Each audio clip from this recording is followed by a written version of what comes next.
Well, now welcome everyone into the SMITE Pro League. Some great games on the docket today. My name is Gormizer. Joining me for this death segment is going to be Mifflin. Mifflin, I really do mean it when I say some great games that are coming up. Ghost going up against the Knights, which honestly, it still feels like it should be one-sided, but they're going to be good games whether or not it's a 2-0 or a 2-1 for whichever side. And I think that's a great way to start off the day. And then a little bit later, taking a peek see at Space Station Gaming versus Renegades. And the Renegades have been on the up and up a little bit as well, so I'm curious to see how they handle that one. But this just feels like it's going to be action-packed. I'm really excited to see what these teams can do.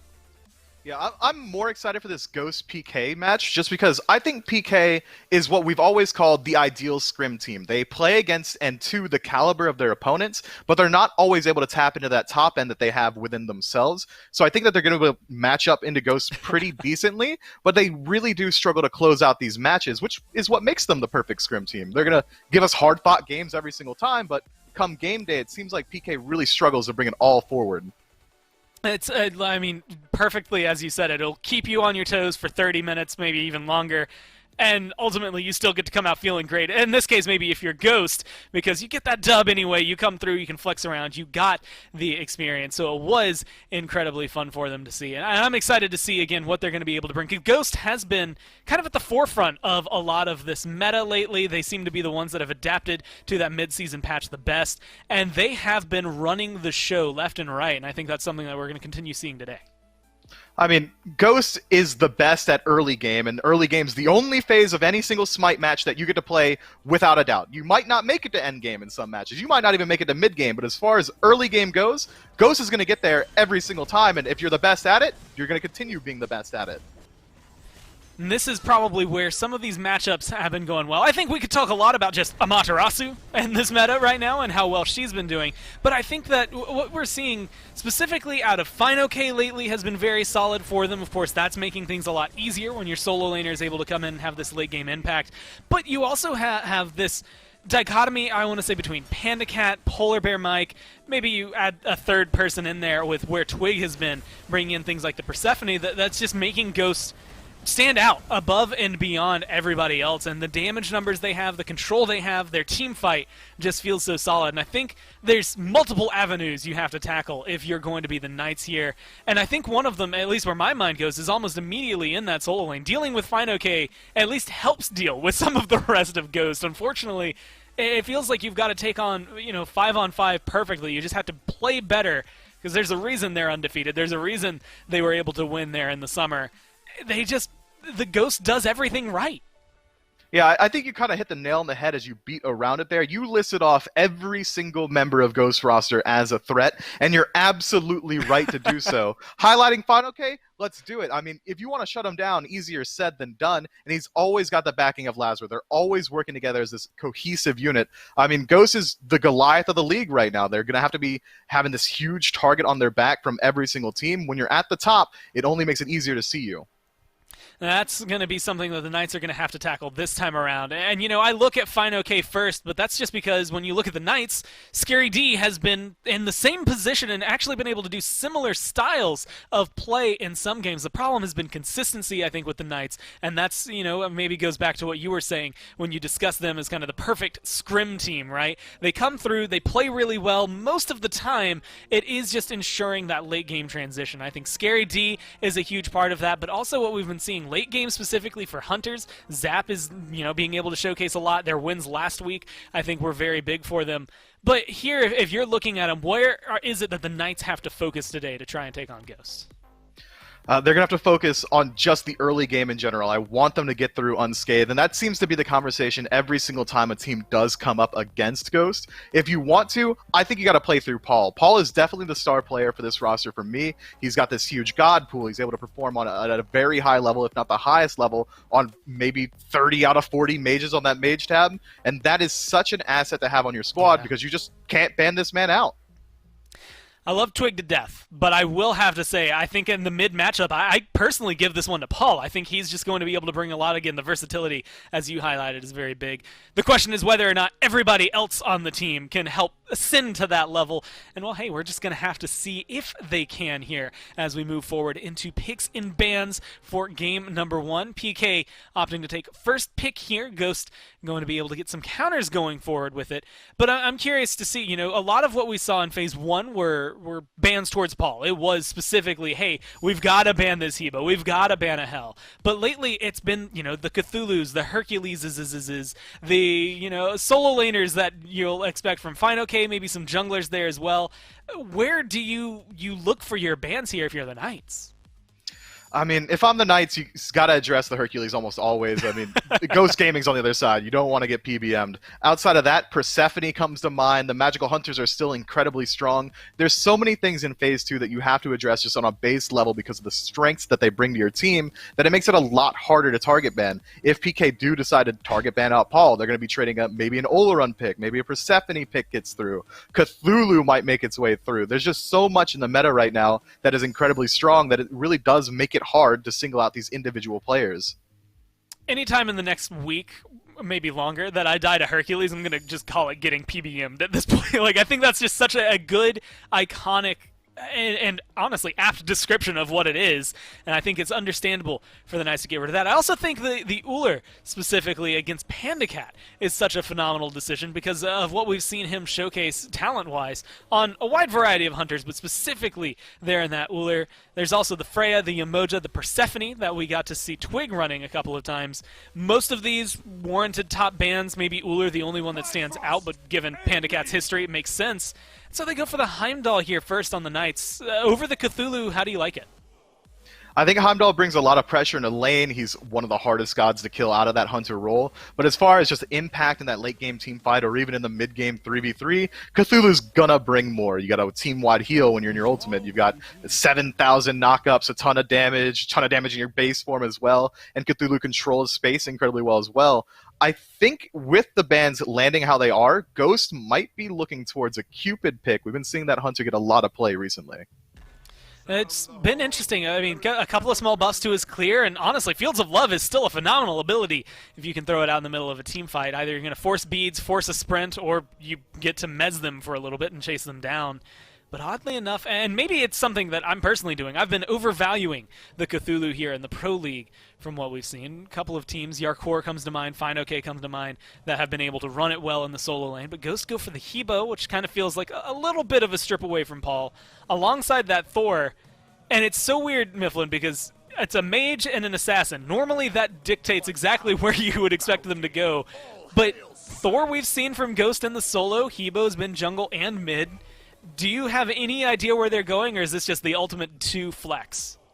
Look, you're going to have to ask me that exact same question when we see 3 more picks from Ghost, because you're absolutely right. This Hebo could go mid. It could go into the jungle. They bring similar strengths. Thor almost guaranteed not going to go into mid, but he can certainly jungle or soul lane. And I think it really comes down to whether or not Ghosts want that pressure out of their jungler early on. If that's the case, Thor in the jungle is almost unparalleled amounts of pressure. That global ultimate Anvil of Dawn just means that anytime he's on any side of the jungle, the enemy team's going to have to back up. If he goes for the left side camps, PK is going to have to back out a duo lane. If he goes for the right side, soul lane's going to have to back up. And Thor just has that constant threat of, well, I could show up, and if I do show up and hit you, you'll probably die, so maybe back up now and give up pressure? I mean, he's definitely going to be able to make a big swing set, and if it weren't for the Morrigan being locked in there as well, I'd talk about the fact that Paul played this set in mid lane, but what happened the game before he took the set in the mid was he played Morrigan and just transformed constantly into the set, so something that they have had in their playbook. 3 out of 5, I believe, of a successful roster they were running last week, so very solid, I think, draft for the Knights coming in as well. That Cthulhu finally picked up for Ghost, and I like where Ghost's focus is. Amaterasu has been big, her team fight is incredible. Ban her, ban the Achilles for that exterminate, nah, that's it, execute, how about? That's going to come through, although he could exterminate the whole team in the right hands. The Rom, the Horus, and you called it early, it's the Cupid that's coming in for Ghost. I mean, Cupid's just so absolutely strong right now. With the recent build changes, he can go into crit, cooldown, and pen all at the same time. I'm looking at you, Failnot. That stat stick is absolutely insane, and it just works out for this Cupid. The meta's really adjusted to need that aggressive hunter playstyle, and it's also got a pretty decent counter matchup. If Cupid drops Heart Bomb onto the Morrigan, she decides to go into stealth, well, you'll get stunned out. probably won't be able to use that for a little bit. Fields of Love is going to make it very easy to track her down. As you can see her moving through it with the immunity. There's a lot that's going to work out here, and Cupid brings that out-of-combat healing. Is going to be hugely impactful in any single objective team fight. Dance around the Fire Giant for 10 minutes. Ghost is going to come out ahead just because they have a sustain on their team. Well, this is why I like having you with me. Persephone, Yamoja, Freya were banned. Heimdall and Hebo, I think, were locked in, and you said, yeah, they're going for a Cupid. And then they did. I'm flabbergasted by that, but of course all the reasons you listed, very, very solid in what they're going to be able to counter. Wukong, Fafnir, now the Cerberus locked in, and this brings in some questions for you. Cerberus, typical solo laner. Cthulhu, statistically, has performed better when Fine OK, and solo laners have been picking it up. How are you feeling about these two being on the same team? I think it's going to work out. You have an incredibly tanky front line who's going to be running down the enemy team to create space for that Hebo in the back line. It makes sense. It just doesn't really tell me exactly where each of these individual picks are going to go yet. Well, we'll have to see where the shuffle is for Ghost, who's playing what, as we jump into game number 1 here between them and the Pittsburgh Knights. Thanks, Gore and Mifflin on the desk. Finch and aggro as we move into the game between PK and Ghost. All those picks ended up, I would think, about where we expected. Cthulhu over in solo for Fine OK, PPM playing Cerberus. This is indeed PK and a Ghost, not triangles and Herberts, but don't worry, we'll work on it here. As already, Zapman and Neil Ma facing off a PBM and Panda Cat. That fades quickly, though. We get right back towards normalcy. Yeah, I think that the way that we should be looking at this matchup here, Finch, is that Ghost Gaming, they have a whole lot of CC, and they're not light on damage either. But this is a tough composition to play against because you feel like without beads, you're dead against basically everybody. And I'm really surprised at the Pittsburgh Knights' 2 picks against the Cupid once they saw it in this Wukong and the Fafnir. Fafnir more so than Wukong, but these giant AoE cripples are so strong against him. Neil has to play so patiently when it comes to that ultimate. You can't use that ult to just instantly get out of whatever CC is going to be coming your way like you normally would, because now you've got to worry about the Fields of Love that's going to be coming right afterwards. I think it's a tough comp for Neil to play. Yeah, you can make the argument both of them are probably going to be wanting to make sure they still got that ultimate available when that Fields of Love comes out. So it certainly could put them into a tough position as Panda Cat starts to farm up this Cupid. I'm surprised we're seeing a bit, or not surprised, I'm glad we're seeing more of this Cupid. Cyclone Spin's been playing a good bit of this pick here lately as well, Andrew. I think it's just a strong pick in general, and the Fields of Love at time can be really punishing up against certain compositions. I think we might see more of this god before we see less of it. I agree. I think that he's seen a buff recently. It's a strong buff. It's really, really good. And bye, Cubo Fred. Forget him. He's gone. And that's not what you want to see when you're Set, because Set is a god that needs to be in the thick of the action. You cannot afford to fall behind on that pick. And it's also doubly important because if Paul wants to use that Set as a transform, as he did last time, he needs Cubo to be nice and farmed at the same time, so that's doubly bad. And there's Mike blinking in, finding the stun, and setting up for a second kill. Ghost Gaming already on the board, 2-0. And that's really impressive here, Aggro. I mean, how often do you see the 2v2 between jungle and mid result in first blood, and then the support rotating over and finding another one? A great start for Ghost. And it's just using this early pressure, man. I mean, Panda gets a whole wave to himself, so he gets ahead. PBM gets ahead because of the red buff invade, and then the kill right after the fact. So this is a very, very bad position for PK to be in. And this composition for PK, I talked about what Ghost has. It's CC and spades and good damage to go along with it, though a lot of it is a little bit more single target CC when you think of Heart Bomb Stun and Thor Wall is usually hitting 1, maybe 2. Water Spout, those are a little bit more single target CC. PK is really just looking to dive really effectively with this set, with the Wukong. Paul's going to transform to either Cthulhu or a Wukong or a Set to assist with that dive. So how safe can Zap stay in the back line is going to be a big tension point, I think, for PK in this game. Are they going to be able to get some pressure onto that Heimdall? Certainly remains to be seen. But what about Cubo Fred here on this set, Aggro? I feel like we've been seeing a little bit more set here in Phase 2 a couple of days, or a couple of these weeks here now that we're into it. We've been able to see a little bit more of this guy. Is it itemization, or is it that just sets it in a strong point here now? Or are you glad we're seeing more of him? Does it make sense? As Sam does show up on the right side, has the ultimate, but he's already here. Goes into spin, wall stun there too, but Scary D, too tanky even at level 4 to fall. I think the reason we're seeing so much set is because of a buff that he got just before the second phase started up, and that's that you're a little bit less reliant on your spawn to do your skewer damage.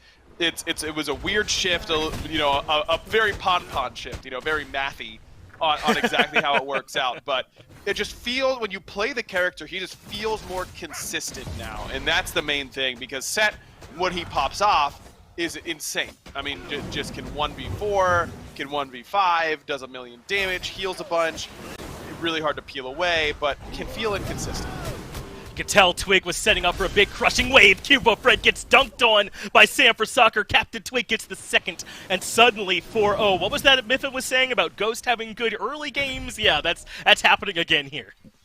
4-0, 4 minutes, and it is all around the mid-jungle. PBM also participating so far, as Paul's in trouble right away, but actually no ultimate from PBM. I thought he might use it just to force the beads, but decides against it. Just takes the half HP poke coming your way, and that double over on the left-hand side by the Oracles really brought to you by a little bit of lack of respect for Twig's damage, but also Cubo using both of his clones in order to try and get some poke off and put themselves in a position to win the fight, and it made it so he couldn't escape afterwards. There's that Stygian Torment you were asking for. It's pulled Neoma back towards the squad. Fino K getting involved. At this point, everyone but Panda Cat has been involved in a kill already, and Panda Cat's ahead in his lane, so I doubt you're complaining. This has been early game dominance from Ghost, but the Knights are one of the best teams at kind of slowing the game down eventually, playing patiently and getting to a point where they're even, but things might get a little bit too far out of control. Already 1,500 in favor of Ghost. It's a good talking point, but normally you don't want to hear that at 5 minutes if you're PK. Right, it's so right? early. It's so early to be bringing up stemming the bleeding, but you're right to do so, because Ghost already up 1,500 gold. That's insane at just 5 minutes, and it's really been all over the map. Good job by Fine over here to trade ultimates with Scary, because that means that Scary is now very susceptible to an easy Thor dunk from Sam. Sam, not going to go for it with him way down there behind that tier 2, but as you mentioned, the window is wide for Sam if he wants to come back around.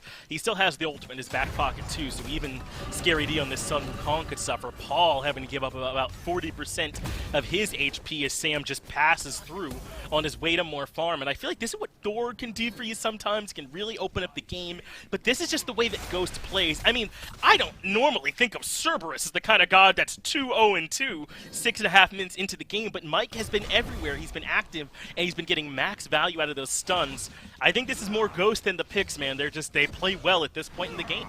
I mean, don't forget that Mike has played a lot of this Cerberus in support. Whenever it was meta a couple seasons ago, yep, Mike was one of the guys playing it in support pretty consistently. So it doesn't surprise me too much that he's looking really comfortable. Had the one missed stun off his ult on Neil on right side mids, but we don't have to focus on that one too much. It's been very good play otherwise.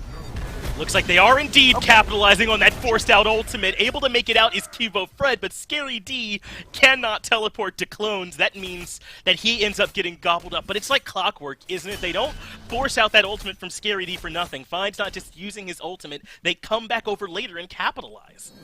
And Panda, all the while, has been able to completely free farm on this left-hand side. This is kind of the opposite of the game that Variety had last week for E United, where Variety was popping off in his lane, but the rest of E United was so far behind, it felt like the ranked game that was just unwinnable, even when it's out of your hands.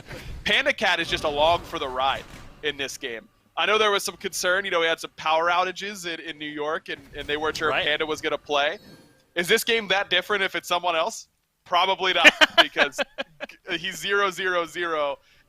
Panda's whole job, in a nutshell, this game from this point on, is to not die. As long as he doesn't die, Ghost are in a commanding position. Fitch, this is a 3K lead at 8 minutes.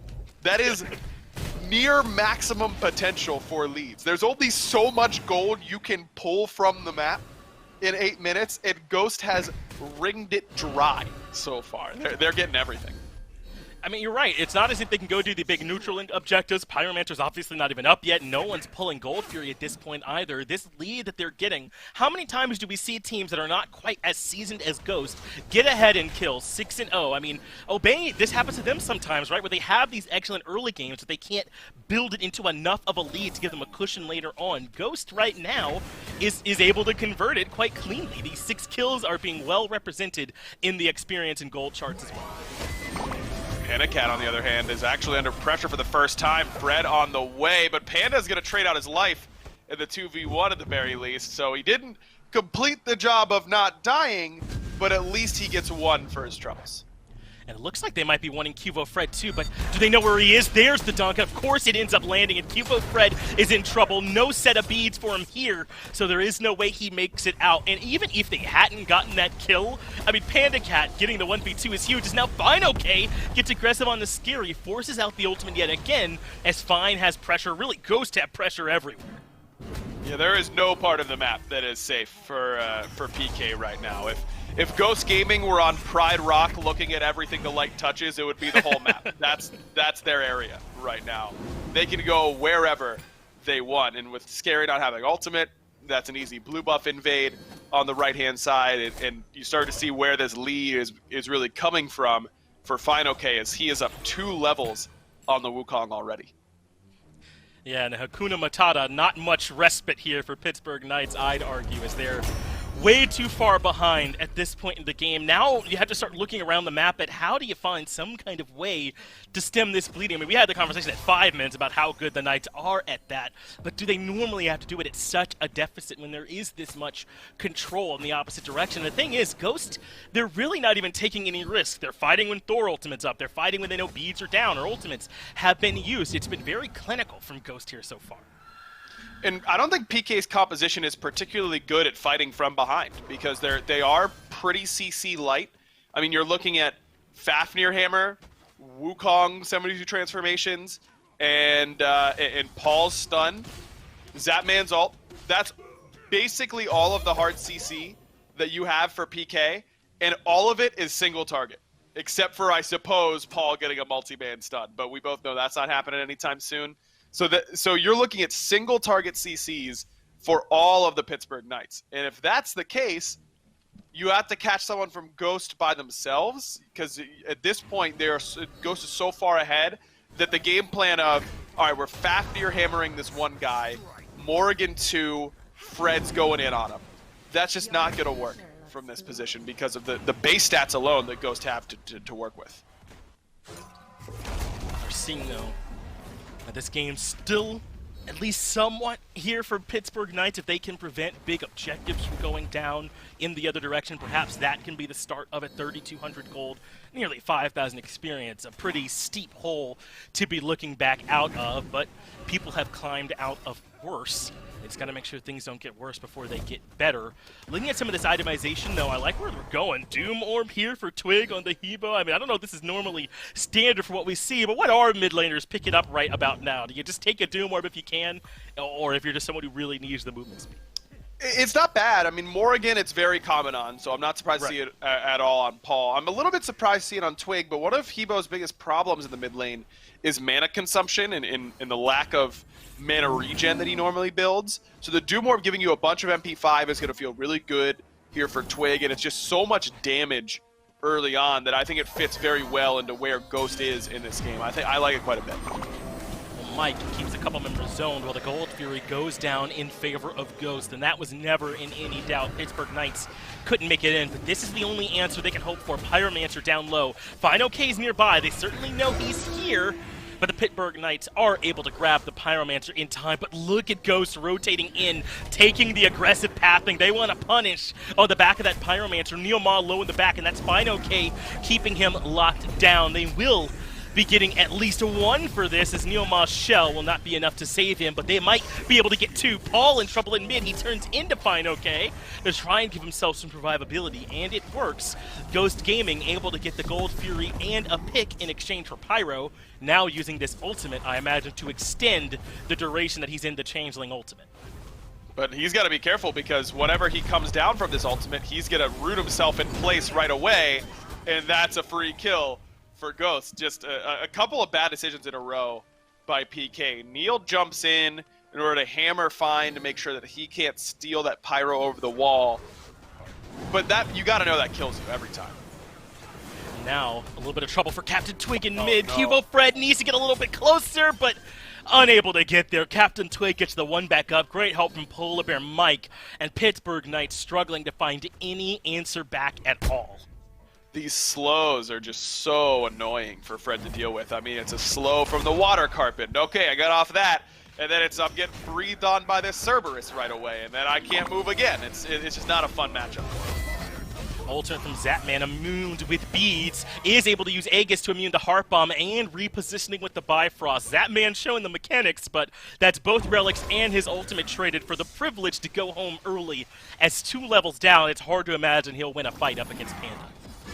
Yeah, especially with the build path that Zap went for. He went for boots and then Devos. You see the power of Panda getting his Devos first. It's a slower start, but ultimately a more powerful one, because you end up with your stacks completed so much earlier.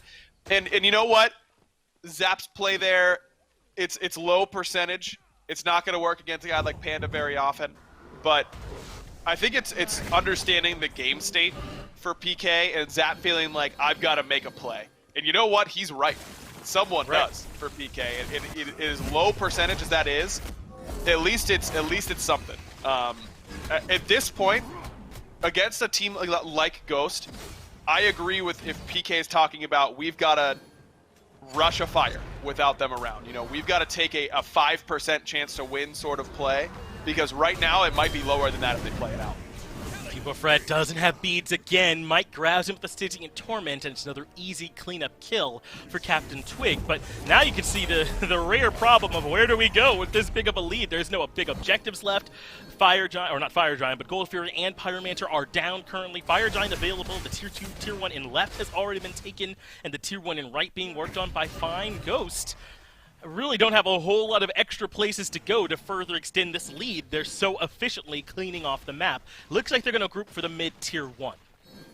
Yeah, and much like I feel bad for Jeff Bezos not knowing what to spend his mountain of dough on, I feel very badly for Ghost not knowing exactly who they want to kill next, because their options are anyone they want on the map right now. They get to go and do whatever they please. And I do have to say I like the itemization choice for Sam. I think that he was likely going to go Transcendence in that 3rd slot, but probably just ended up with enough gold to end up going for Heartseeker and call the audible, because, again, who cares? We are up now 7,000 gold in 16 minutes.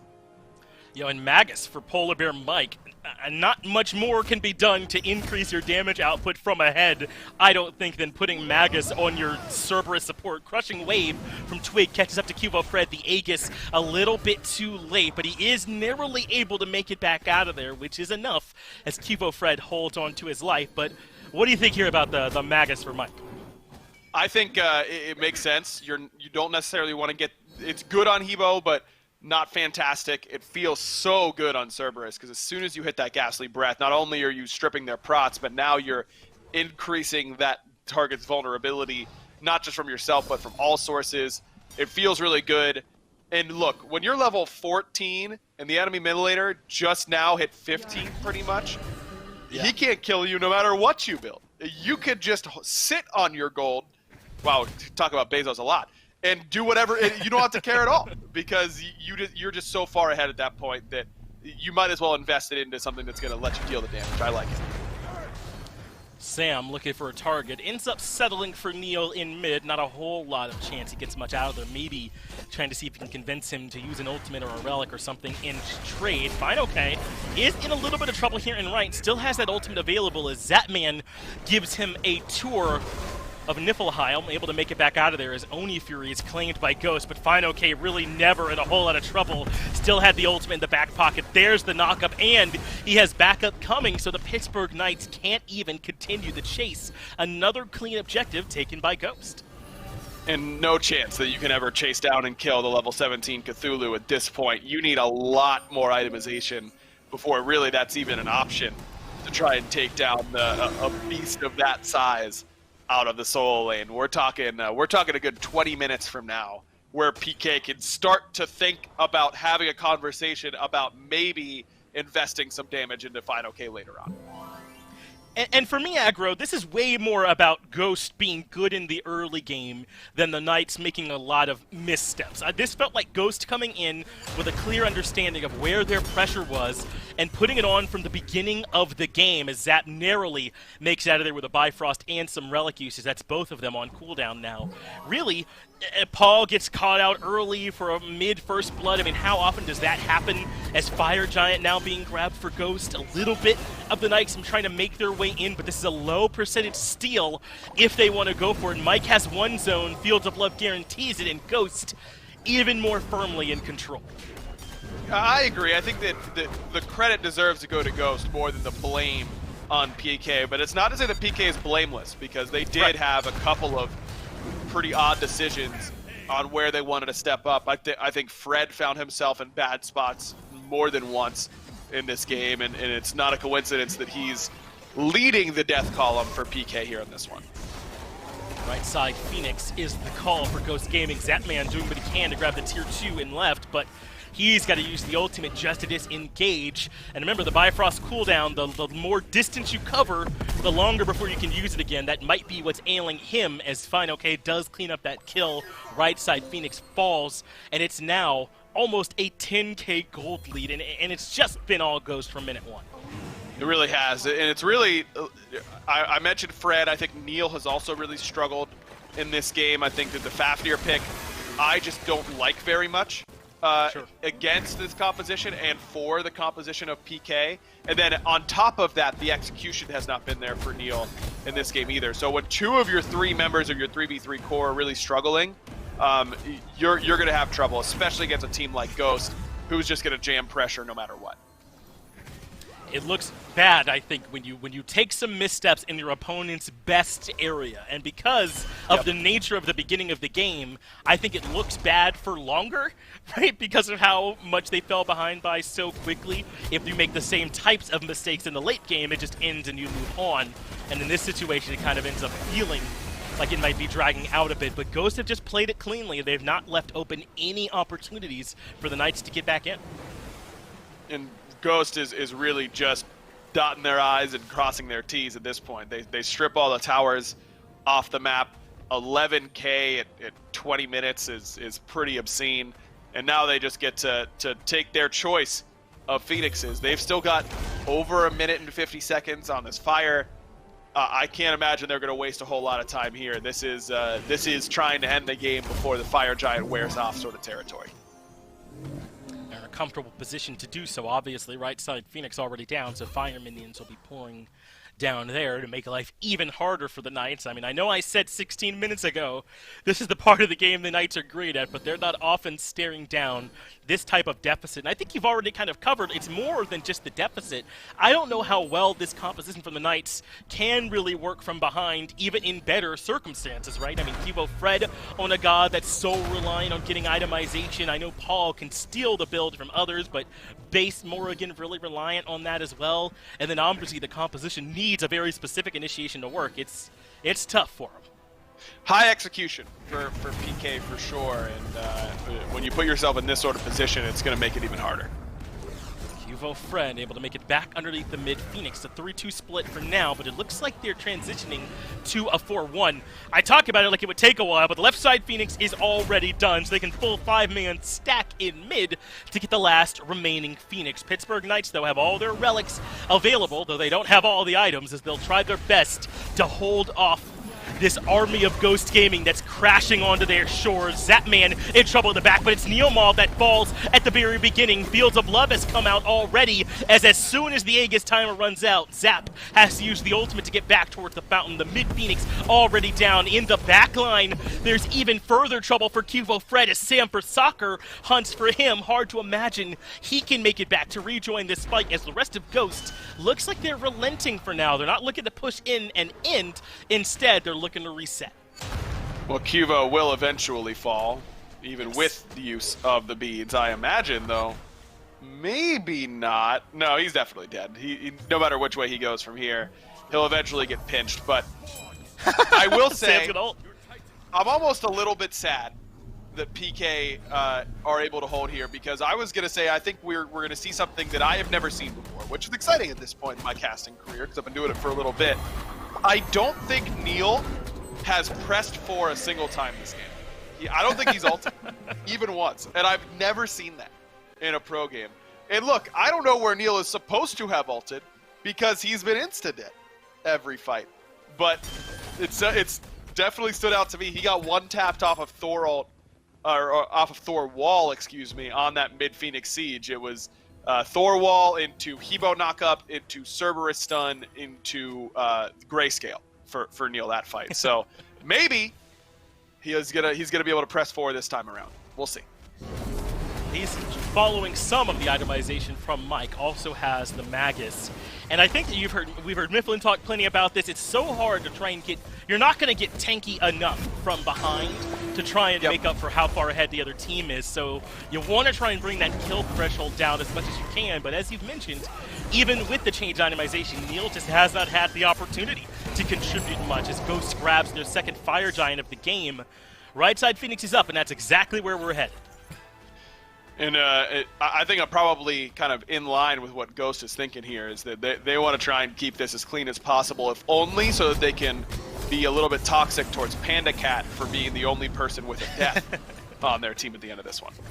That's right. If they play it safer, they don't run that risk of maybe let Panda Cat feel a little bit better. Right side Phoenix is exactly where the action happens. Sam for Soccer has the mid wave pushed up and can always join with the ultimate. Before I finish talking about how good the split is, the right side Phoenix is already down. Now Pittsburgh Knights are defending on the Titan and goes in early. Does fine okay right into the ultimate. They recognize Neil Ma is the furthest member forward. He gets stunned by the heart bomb as Zapman's low too, but it's the Titan that is all the way down, even without another kill, as Ghost clean up game number 1. And I don't think anyone ulted there, basically, from PK, even on the Titan defense. Look, these guys are all veterans on the PK side. Right. Games like this happen. You hope that they're all in scrims so that no one has to watch them, but in this case, it kind of happened live on the air. You just got to mentally reset, get ready for game 2. You toss that whole game, you just whiff it out of the window. I mean, we're talking like a bad car steering wheel. You know, it just whiffs out of the window right when you're driving. That's what happens to game 1 in PK's mentality. You've got to get ready for game 2 now. Don't even think about how that draft went. Don't even think about how that game went. Just come ready for the next one. Well, it was a very dominant game for Ghost. I imagine we'll get some Ghost highlights and some Ghost gas here as I get it back over to the desk. Yeah, it's going to be hard not to talk about Ghost, but just to push it off by a little bit, I'll tell you that right now, you need to go ahead, jump in-game, and get yourself the Avatar Battle Pass. Now think about it this way.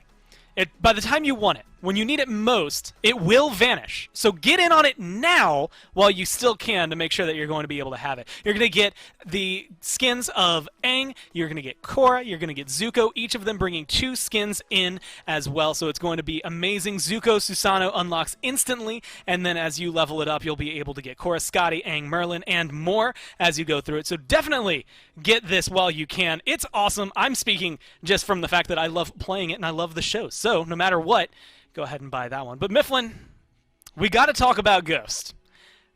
Ghost 2 had trouble scrimming this past week because they couldn't get Panda Cat in there as well. So Ghost come in, maybe the quote-unquote rustiest you could in the Pro League in terms of, you know, length between games, and they just played out of their minds.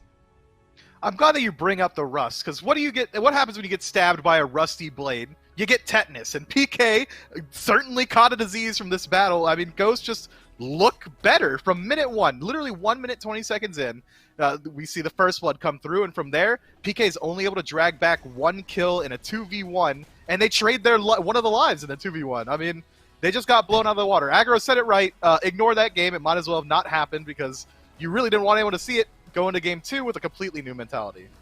Yeah, honestly, if you're the Knights here, that is the strat, right? It's just, hey, you know what, warm up. Like, just warm up game, whatever. 2-game set still. We're just going to come in, win the next 2, and we'll be fine. Don't even think about the fact that Ghost Gaming are 1 away from just sealing the deal when it comes down to it. But, I mean, it was phenomenal from top to bottom. We were talking about it. I was like, I don't even know who to highlight throughout this game. Who do we want to talk about individually? Because every single person you looked at did something amazing on that team. They have 1 death. The feeder of the team is Panda Cat, and I mean, he just didn't have power for a few days, so of course he's not going to be able to come in at that same level, right? But you get the Cerberus there for PBM. Sam looks phenomenal on this Thor, even though it's only 2 kills. The 11 assists bring it up. I mean, they just wrote the book on what good Smite looks like, and they got to show it to you in kind of I guess, as close to a vacuum as you can, where you're going to find the path, how about, of least resistance towards there to showcase what can happen if you truly do snowball out of control. Yeah, I mean, in game 1, the whole messaging we were trying to get across is PK have to make it through the early game without getting completely blown out. It didn't work this time, but that doesn't mean the strategy changes up. If they're able to make it through, get to mid game, get to late game, then that's when we really see PK at their absolute best. That said, I mean, Ghost already showed us it's not going to be easy to get there. PK is going to have to change up something. Maybe the draft, maybe the playstyle. I think a lot of what happened in Game 1 was they didn't really draft any pressure in any of the lanes, and Ghost exploited it greatly. Well, it felt like an uncharacteristic game there from the Knights, so hoping to bounce back and turn that around. We're going to go ahead and jump into Game 2 and see if they can get some of that pressure that you're looking for here. I think there's a lot of question marks. The Cupid worked really well over there in the duo lane, but obviously the Cthulhu had a lot of just great plays from Fine OK. The Thor worked out well. The Hebo was phenomenal from Twig as well. I feel like in the first phase we got to talk about Twig a lot, specifically as Raijin. It got memed a little bit, but he always played well with it. And this phase, especially Persephone, I believe it was last week, maybe not the cleanest play for him. So a really, really solid game on Hebo is a great way to bounce back, I think. And it's nice to know that he's got another god in that god pool. He's been a little bit remiss to go back towards that Raijin. We haven't really seen him leaning towards the Merlin. And I think it's because Ghost is really now established that we want to be this early game team. We want to have these huge powerhouses. Hebo absolutely scales well in a late, but even in the early game, he's got massive damage on low cooldowns. Match that with a Thor who's going to bring a little bit of CC, a little bit of engage, a lot of pressure on the jungle. It's going to make up for maybe a little bit of that weakness out of your mid laner, and it just works out perfectly. Twig, you can do no wrong in my eyes, bud. Play Cupid if you want to. Play on her. Do whatever you want, because it's looking good as long as you keep playing like you have been. Well, it seems like the Knights agree to you, well, at least with you, I should say, to an extent. The Oleron that has been going to Twig more often over there for Ghost, banned out. Now the Hebo that's been going to Twig, at least last game, banned out here, leaving Hercules on the board, and so the Knights will be taking that up. It was one of those questions of, do you really want to give that one up? There's a lot of priority picks open, but knowing what PBM can do when he puts this in his hands is almost devastating. Otherwise, Ghost keep it the same. The Freya, the Yemoja, the Persephone here. Do you expect just a Thor Hebo? Well, not Hebo. I guess a Thor something run back. No, I'm thinking Cthulhu and something else. Give me a couple of seconds, but it really doesn't matter what they pick here because they haven't shown their hand just yet. This Cthulhu is an incredibly strong flex pick, but as Finch would tell you, it seems like Soul Lane seems to be where his really strong home is. He gets up all that farm. He's able to just get to the mid game relatively unscathed. He's really hard to gank out because of that CC immunity ultimate, as well as having a dash and just all of that survivability through CC. Pairing that with a Nemesis, fantastic. The weakness of Nemesis is she lacks really any confirmable CC on her own. She's got a couple slows, she's got a little bit of defense shred, no stuns, no knockups. So when you match her with a CC Goliath like Cthulhu, it's going to make up for those weaknesses and allow her to just play her own game and look for damage. Ooh, but some good retaliation picks here from the Knights. The Cupid that we saw Ghost show a lot of prowess with last game, but also the Amaterasu, who, at least in my mind, has quickly escalated to maybe one of the best solo laners you can have, save for the Cthulhu. I think she's definitely up there, maybe tied for first with him, but Cthulhu definitely, especially in the hands of Fine OK, and maybe the fans of Fine OK, since they get to watch him all the time, it's just different. It just does better, and that I think is going to be the issue here. They grab the ROM as well for Ghost, a very solid 3 for both teams going into the second ban phase, and now it's going to be the Raijin taken off the board. If you're Knights, Cupid, the Renegades have flexed him in mid. He's a little more ability based if you want him to be. Do you think that flexibility can help the Knights here?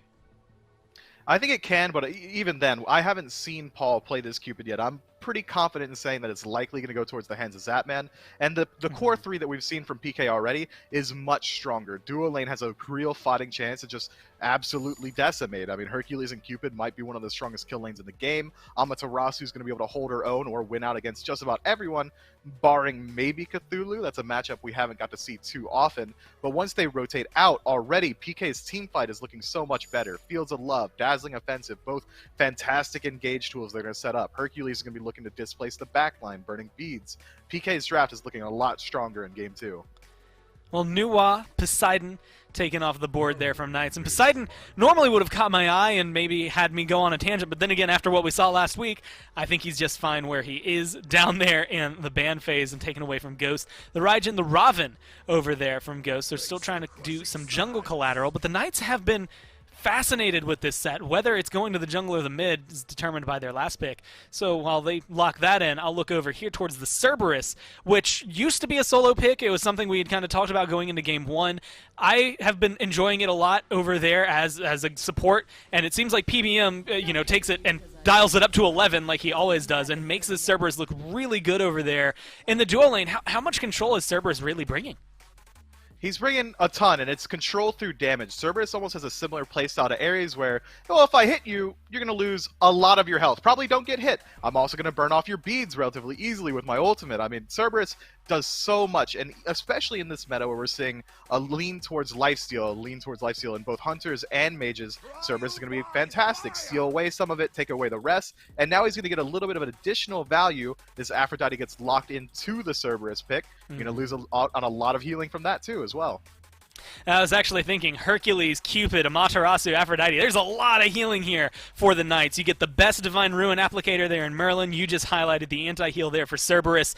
But in terms of, Nemesis, that was one of the topics on SBL Waiting Room. A lot of people thinking her as, this auto attack, you want to go in, get your Malice's late game. But Brawlers works in pretty well with her. As far as anti-heal, is she going to be a big factor in this, or is she just kind of the side applicator to the big guys on Ghost? I think it depends on what itemization we see from the Nemesis. If she goes the ability focus build, we're likely going to rock the majority of that mastery. Brawler's Beatstick's going to get huge value. If she does get an early game lead, as Ghost Gaming is known to do, I think you really can lean yourself into that auto attack build, and we might see the Toxic Blade come through. We might even see Toxic Blade come through from Rom. It's been getting slotted in a lot of these Hunter builds. There's a lot that Ghost have is going to be able to deal with the sustain from PK's draft, and there's no way that Ghost hasn't already identified that this is probably going to be a very strong game for Ankh.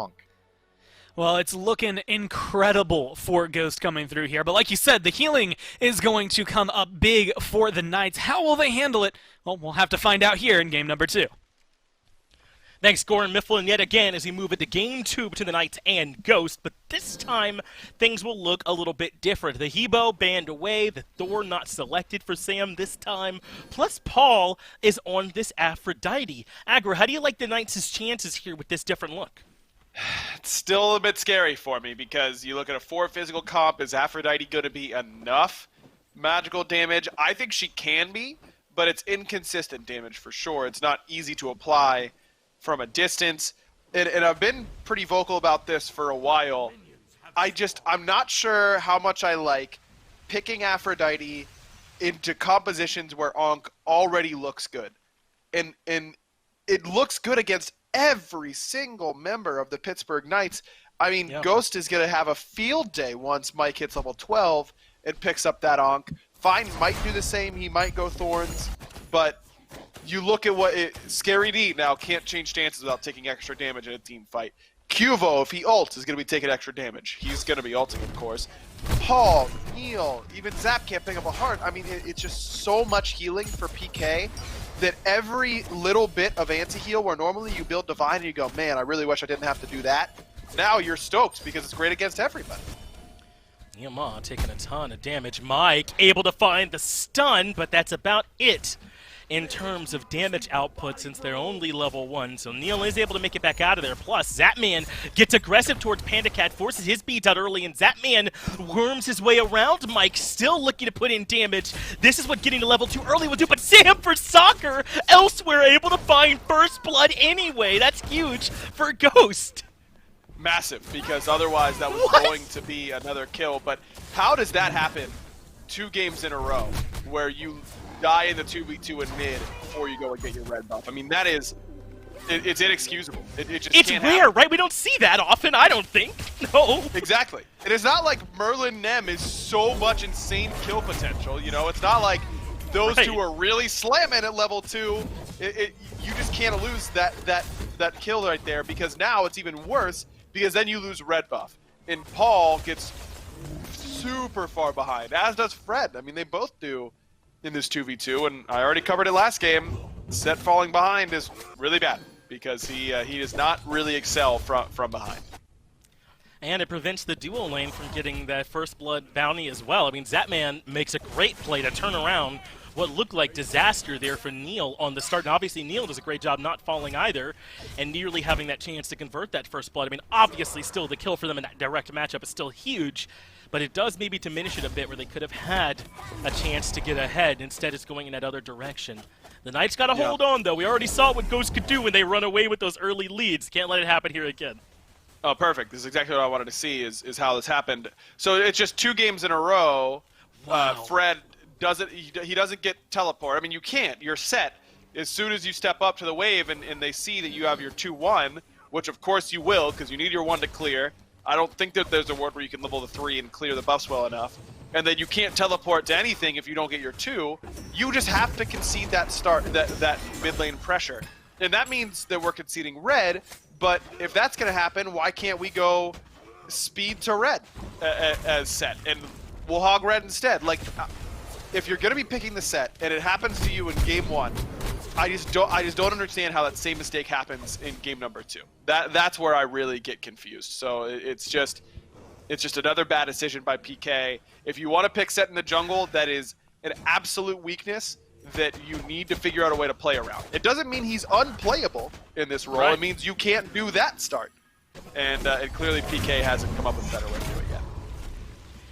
And certainly, you know, Cubo Fred amongst the very best that we have that have ever done it. So it's certainly unfortunate, you know, when this is the start that he's had twice in a row in a big set. You're going up against who, for my money, is the best team in the league. Currently the Phase 1 playoff champs after winning that as well. You know you can't come in and afford to give them anything because they beat the best of the best playing perfectly. So certainly you can't make things any easier for them. And now they've got to find a way to dig themselves out of another hole. Here comes Sam on the right-hand side. Zapman in some trouble. I like the patience that he shows, but it's not going to end up mattering. It ends up in a kill for Ghost either way, but I do think Zap played that about as well as he could have asked. Certainly could have, and Mike, again, being active in the early game with this Cerberus. And that's not how I normally think of Cerberus. He feels like one of those great team-fighting gods with his great ultimate, used the Stygian Torment, and almost able to catch Neomon, just narrowly not able to get him there, but still, he's been looking great. Really smart by Neil, because you're actually knock-up immune in that dash, so you can't get picked up by Stygian Torment, even if you aren't CC immune. Fine, okay, in more trouble inside the ultimate, and Scary D able to cut him down, even in the big-time form. That's huge for Scary to find that kill. And now Neomon continuing to get the better of PBM. Not quite enough for the kill, but Paul coming over to complete that work, connects with the kiss, but with the Lovebirds, don't need it, able to get him with the back-off damage, and Paul gets Pittsburgh Knight ahead, at least in the kill count. But things might get even worse over here in right, as Captain Twig has rotated over to Solo, not able to lock down Scary D, though, as they should be able to invade blue. Though here comes the rotation. Neil and Paul both on their way over, and there is not a lot of help coming for Ghost, but I don't know that PK are really aware of that, or they can't get there in time either way, so they do have to give up the blue, but much better for the Pittsburgh Knights. And it's not a lot of sitting around and just waiting for Ghost to come to you and make the mistake. It's being the aggressors and being proactive and making sure that you're not just accepting a loss in the early game, even though you fell a little bit behind. This is a much more awake PK in this one. I like it a lot. They've been looking better. I'm glad we got to see that exchange, though, between Mike and Neil near the tower line, because both, I think, were trying to wait with those abilities to use them to counter the other. Stygian Torment for Mike, trying to see if maybe he could use it to avoid getting pushed and catch out Neil Ma to grab him back the other way, and Neil using it to avoid getting picked up. So interesting little exchange between those two. Is Polar Mike again getting aggressive, stopped by the kiss, but that's because Sam is making the rotation. Undying Love, though, remains a strong ultimate, and Pittsburgh Knights able to make it out of there. Another well-played fight by Neil, though, to again put himself in a position where he's not going to get picked up by that Stygian Torment, allows Paul to save the ultimate for the more important ult, which is that Divine Retribution. So really good work, or Divine Judgment rather, by Sam. So Neil, I think, obviously a very rough game number 1, looking much stronger here in game number 2 on a pick that should synergize for him well. The aggressive play style is really what he's been most successful at in his career, in my mind. And again, making sure you don't fall behind early is just one of the many hurdles you need to clear when you're trying to beat Ghost Gaming. They're constantly giving you game-losing checks. The snipes coming through from PandaCat. Mike, though, has to retreat, but Neil Ma is low, is hooked up to the kiss, but will not be enough. Sam gets the first kill, and Zapman could fall here, too. There are the Lovebirds, and Zapman needed every bit of that healing, but Sam for Soccer staying close. Twig is on the way, too, and Zapman can't escape. Paul has to use his Aegis to get away, and Mike hits the stun over the wall. It's almost enough for the kill as Cubo Fred comes back in and cleans up a return kill, able to make it out of there with his life, though, as Sam can't chase underneath the tier 1 tower for the kill. But this has been a much better game from the Knights here so far. It really has. Until now, they lose that Undying Love from Paul. Still looking for a little bit more, and they have eaten the bait. Hook, line, and sinker. Sam still there, picks up Paul, and Sam is out as long as he straight lines, though maybe not. Fred has skewer, but not enough to close the gap. So Sam escapes, keeping that scoreline pristine at 3-0-2. Sam's the best jungler in the league, right? That's canon. No one wants to argue with me on that. I don't know, man. Just love watching Sam play at this point, man, in his career. I mean, obviously the MVP at Worlds last year, but has even improved, I think, as part of this Ghost roster, and has made them look even better. How does he not get pulled in by the Hercules there on the back end of that escape, but narrowly avoiding the tail end where the actual pull is, and, of course, finding the kill right before it? This has been excellent from Ghost here in both of these games, and even with the Knights playing better, they still look to me to be in pretty good control. Completely agree. No slice of dice, I guess. Sam just barely misses out on another kill onto Fred, but completely agree. PK are looking much better. Still not in a fantastic spot, but not in a bad one either. This composition scales so much better. There's a very cohesive win condition for PK with this draft, and that's grouping up deathballing with their healing and their fantastic teamfight presence between the teamfight ult from Cupid and Amaterasu. The dive is still going to be there from Fred, but now he's got more protection in form of this Aphrodite. I like this comp a lot more. Beat Flicker does allow Captain Twig to reposition, but that's great work from Neil Ma, who's had a much better game on this Hercules. And I don't know, I don't think Neil gets quite enough credit because he'll play sort of a mixture of styles. He'll bounce back and forth, but I think Neil is that next one up when we talk about aggressive supports behind Aurora and PBM. And he's the one who I think whose level of play really elevated for their Worlds run as well, really stepped up for them when they needed him most. So certainly deserves that level of praise as there's trouble for PandaCat. Makes it up to the sky, though, with the ultimate. The ultimate from Sam brings that man down to the kill threshold. Cubo Fred needs to get the trade, but cannot find it. PandaCat gets the double kill in left as he's playing way more in game 2. Man, Cubo nearly had a massive skewer come through. 6-7 clones out there. The Shadow Clone Jutsu was ready to go, and Ghost immediately shuts it down with some auto attack canceling there from Sam. But at the end of the day, it's still going to be, at worst, a 2-for-1 for Ghost. It just feels like every dice roll is coming up Millhouse for Ghost right now, because Sam has been in the right spots. They've played well, and you got to feel for Fred. I mean, obviously the first blood, pretty critical of that. Since then, I think Fred has played pretty well. He's picked his spots and has been able to farm very effectively to stay pretty close in XP to Sam, who's got kill participation on all 7 kills so far. So Fred really does deserve a lot of credit, but feel like it's just been a little bit unlucky for him in some of these fights. Another fight that you know, Skewer's killing Panda Cat there 100%, and it just they all disappear once he dies because Sam kills him just in time. Unfortunately, it's a little bit late on getting that one in there, not in terms of timing, but just did not have the time to make that one happen. As you mentioned earlier on in this game, how valuable anti-heal would be for Ghost Gaming early, and how Pittsburgh Knights may have stacked a bit too much of it. Well, you can tell that Ghost agreed. Divine Ruin and Brawlers prioritized early in these builds, and I think they're picked up in items and on gods where it doesn't even feel that bad, right? You're not losing a whole lot with that itemization. And Sam going the more ability-based NEM this time around. We talked about on an SPL waiting room how you can really go 2 different routes. Depends on what your team comp really needs you to do. I love the auto attack build on Nemesis, but not against an Aphrodite who's going to be able to create space. That becomes a little bit too difficult, and you want the anti-heal more consistent.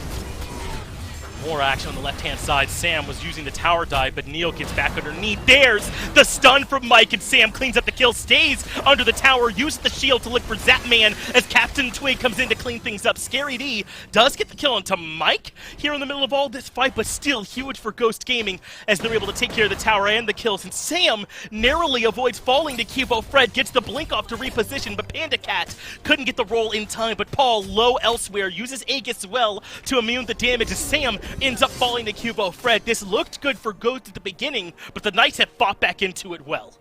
And beautiful rotation over from Gary. He should be able to clean up Twig underneath this tower, and he will survive that last tower shot as well.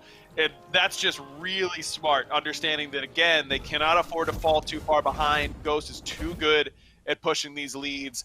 We have to try and make a play a little bit earlier than we would normally, and they do so with a big rotation over from Scary right on time. Now Gold Fury falling for the Knights, and this is huge. This has brought Pittsburgh Knights right back towards even. I think that this is what is so important about some of those small plays we saw throughout this early game, because Ghost still had a really strong early game this time, but they weren't able to get really any kind of lead out of it, much less the same lead they did in Game 1, because the Knights were able to make some nice return plays this time around. Completely agree, and it's they're just team comp is just so much more cohesive in my mind and allows them to do things like that. But no matter what their team comp is, I don't think they win that fight without Scary's rotation over. And it's not like Fine sits on his hand and does nothing. He stripped away the enemy blue, the enemy back harpies, and the enemy speed. So it's not like he did absolutely nothing, but certainly what came from Scary's rotation was much more valuable to Ghost than or to PK than what Fine was able to do for Ghost. Paul does take a little bit of damage in mid, but it's fine. Okay, he's got 2 members looking at him. He wants, though, the squishier target. Dashes towards Kivo Fred, cuts off the escape, but the rest of Ghost didn't quite get there in time, so Kivo Fred A-okay. But really, this is all about the Pyromancer being started up. Ghost have 4 members here, everyone except for Panda Cat, but Pittsburgh Knights, no, they're on their way as well. Pyromancer picked back up right around half health, but Ghost might be okay with this. They'd love to take a skirmish here in the jungle, but the Pittsburgh Knights are all stacked up and ready. Don't forget that PK has all this healing, so the longer these fights go, it doesn't mean it's worse for them.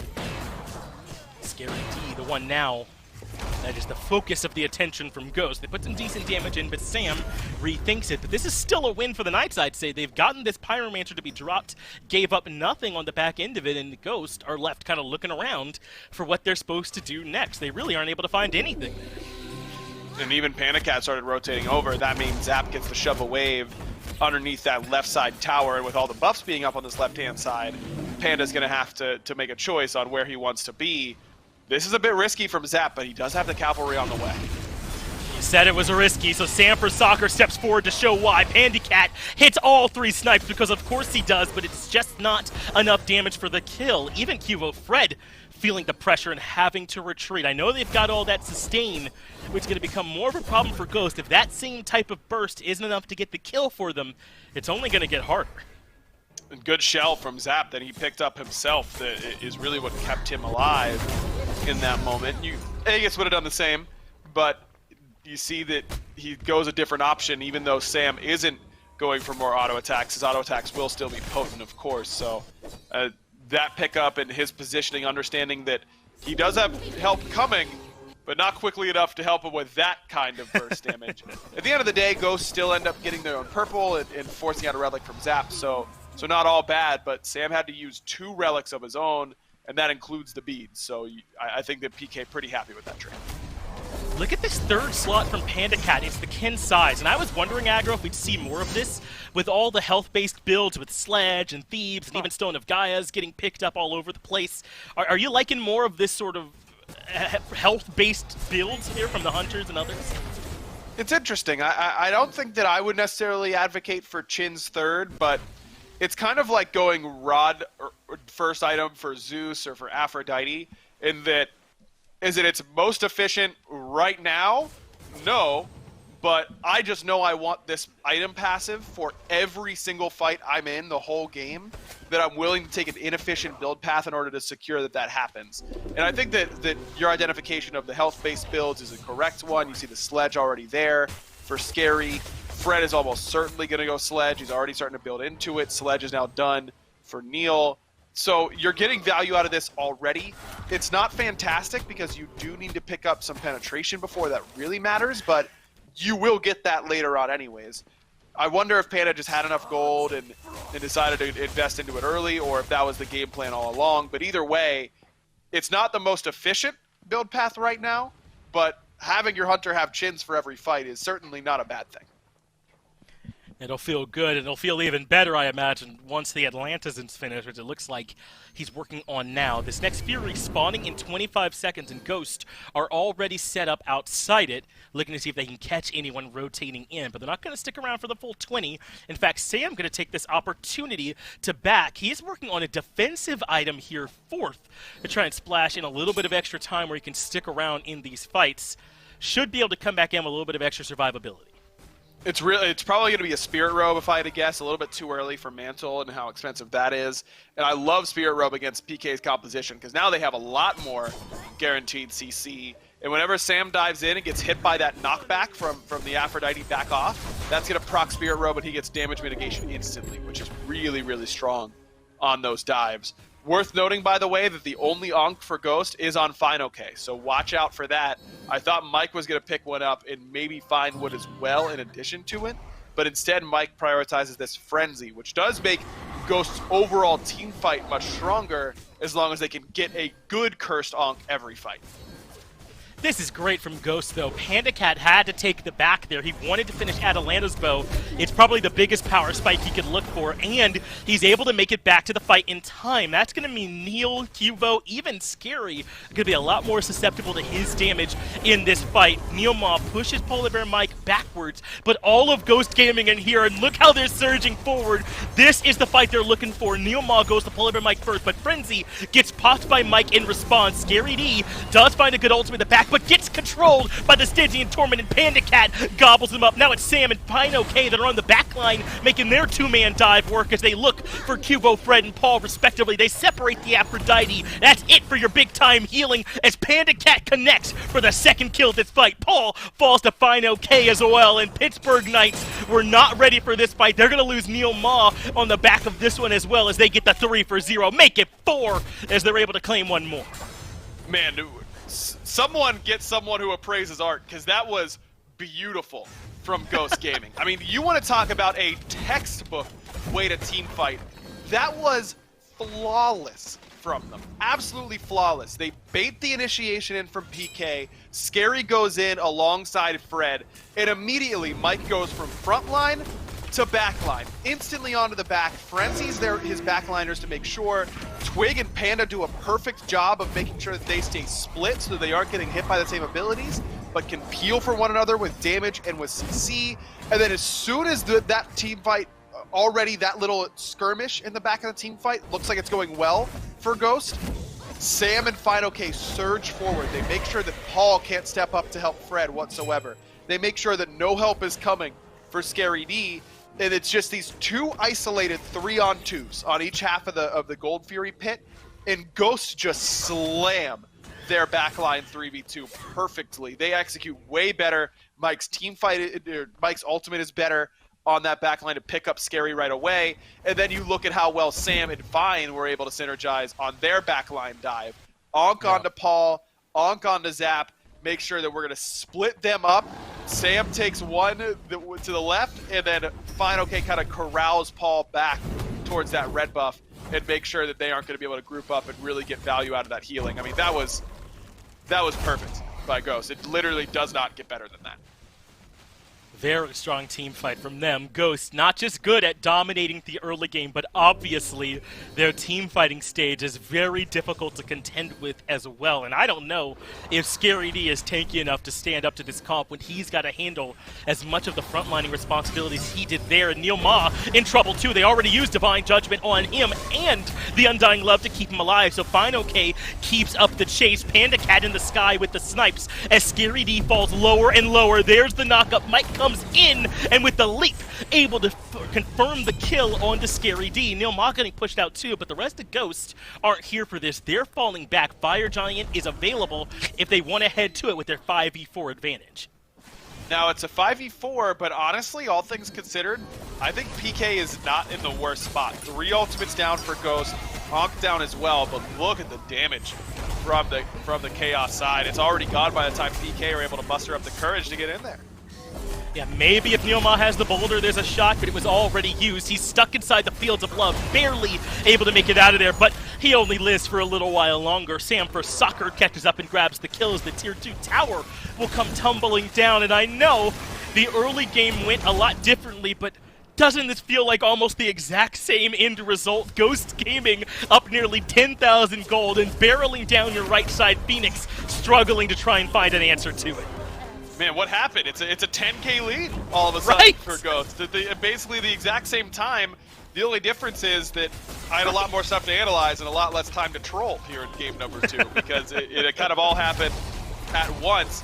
But PK cannot afford to get baited into this fight because it is not a winning one for them. It's a 5-on-4 Fire Giant regen here for Ghost, and even though they've got a lot of gold in hand that they haven't backed and spent, I think that Ghost having these ultimates come up is just too much for them to handle.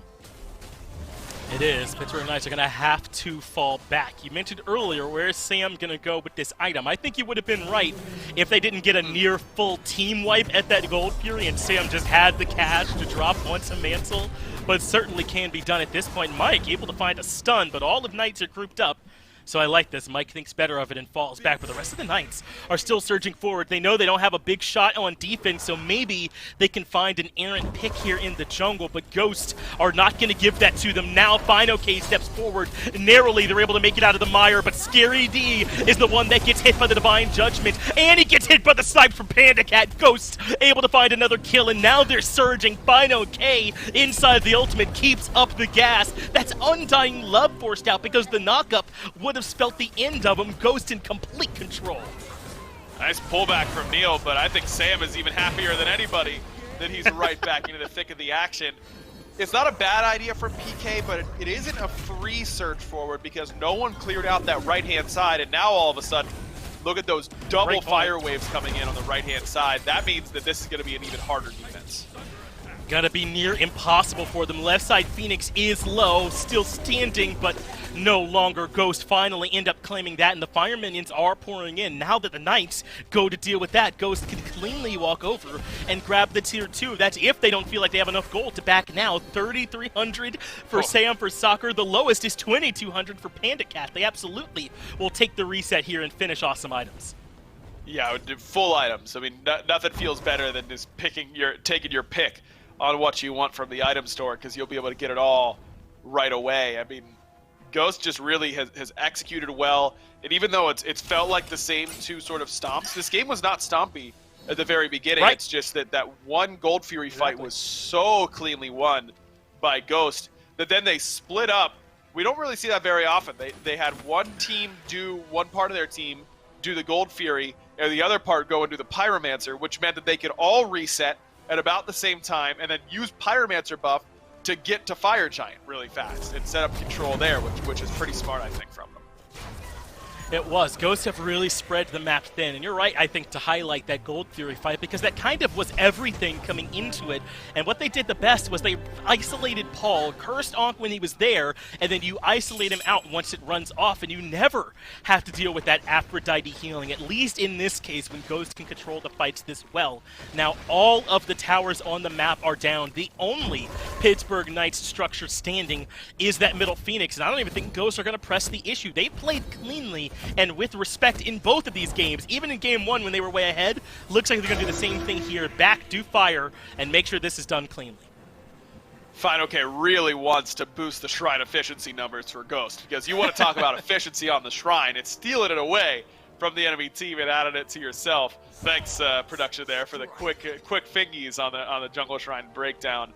But look, I mean, Ghost is really just humming along. I feel like we as casters as a group really don't give enough credence or enough discussion to how hard it is to identify new metas and be really adept at them, and for Ghost to win Phase 1 and then look the best with a new meta in Phase 2 is impressive. You're right. I mean, I think they had every reason to have a slower start here. It's a longer phase, but we'll have to break it down later, as Paul might end up falling before they even get a chance to defend the base. It's PandaCat that gets the kill credit for it, as Neil Moss forced to retreat and leave his mid laner to die all alone. Ghost, we're trying to be patient to push up the waves and go back to fire, but if Paul's out there, they'll certainly take the kill.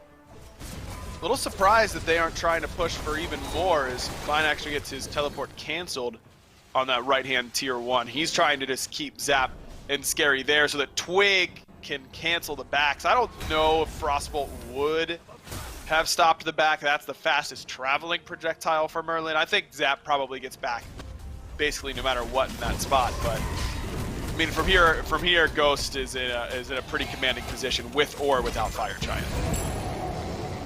And it will be with at this point, as they elect to head back and grab it. I believe Silver Branch is what PandaCat is rounding this build out with, alongside the Berserker Shield. This, I think it's worth talking about PandaCat's build in a different game. I think to the point when it was so different they were ahead, but we don't see these items very often. I love it, man. He's already at capped attack speed, so he's getting some amount of power from Silver Branch already.